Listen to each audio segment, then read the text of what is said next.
अस्सलाम वालेकुम रहमतुल्लाहि वबरकातुह। जनरल नॉलेज, नीम के पत्तों के फ़वाइद। चैनल को सब्सक्राइब करें, बेल आइकन को प्रेस करें ताकि आपको हमारी हर नई आने वाली वीडियो की नोटिफिकेशन भी मिल सके।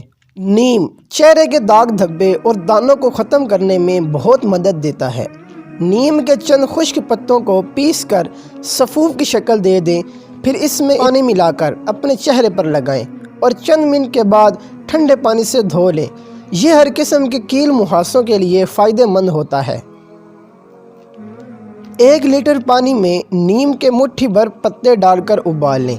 जब पानी हरा हो जाए तो उसे छान कर किसी बोतल में रख लें और सोने से पहले इससे चेहरे को साफ़ करें तो कुछ ही अरसे में दाग धब्बे, छाइयाँ और स्याह हल्के ख़त्म हो जाएंगे।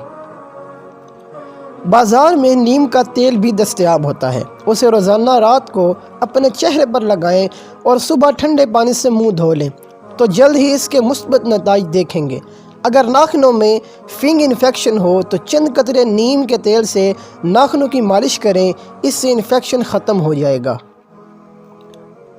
अगर आपकी जिल्द बहुत हसास है और ब्लैक हेड्स आसानी से ख़त्म नहीं हो रहे तो नीम के तेल के 2-3 कतरे पानी में हल करके ब्लैक हेड्स पर लगाएं। रोज़ाना के इस्तेमाल से ब्लैक हेड्स झड़ जाएंगे और इंशाल्लाह दोबारा नहीं आएंगे। अगर मसूड़ों में इन्फेक्शन हो तो नीम के उबले हुए पानी से कुलियाँ करने से बहुत इफ़ाक़ा होता है।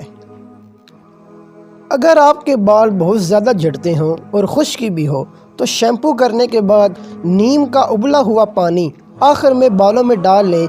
ये पानी बालों की जड़ों को मजबूत बनाता है। आप अपने बालों के लिए जो भी तेल इस्तेमाल करते हो इसमें थोड़ा सा नीम का तेल मिलाकर सर की मालिश करें, इससे आपके बाल तेज़ी से बढ़ेंगे। बाज़ लोगों को गर्मी दाने बहुत ज़्यादा निकलते हैं और इन्हें ख़ारिश भी बहुत ज़्यादा होती है, जबकि इनके दानों में थोड़ी थोड़ी पीप भी पड़ जाती है। इसके लिए नीम के पत्ते, पुदीने के पत्ते और सौंफ हम वज़न लेकर गर्म पानी में डाल दें। जब वो ठंडा हो जाए तो इसमें सफ़ेदे के पत्ते शामिल करें। नहाने के बाद मलमल का कपड़ा इस मिक्सचर में भिगोकर गर्मी दानों पर लगाने से आराम आ जाएगा। चेहरे की रौनक निखारने और चेहरा पुर रौनक बनाने के लिए नीम के पत्ते धोकर सुखा लें, फिर इसका पीस कर पाउडर बना लें। फिर इस पाउडर में गुलाब की पत्तियों का पाउडर, दही और थोड़ा सा दूध शामिल करके पेस्ट बना लें। इस पेस्ट को चेहरे पर लगाने के 15 मिनट बाद पानी से धो लें। ताज़ा पत्तों को पीस कर लेप बना लें। आग के जले हुए पर यह लेप करने से इन्फेक्शन नहीं होता और कोई भी ज़ख़म हो जाए, चाहे वो मामूली हो या ख़तरनाक, इस ज़ख़म पर अगर नीम का तेल लगाया जाए तो ये ज़ख़म जल्द ही भर जाता है। नीम के दरख्त पर ताज़ा उगने वाले नन्हे पत्तों को खाने से न सिर्फ चीचक बल्कि इसके साथ साथ खसरा से भी निजात पाई जा सकती है। अगर आपको वीडियो पसंद आई तो लाइक करें, शेयर करें और चैनल को सब्सक्राइब करना बिल्कुल ना भूलें।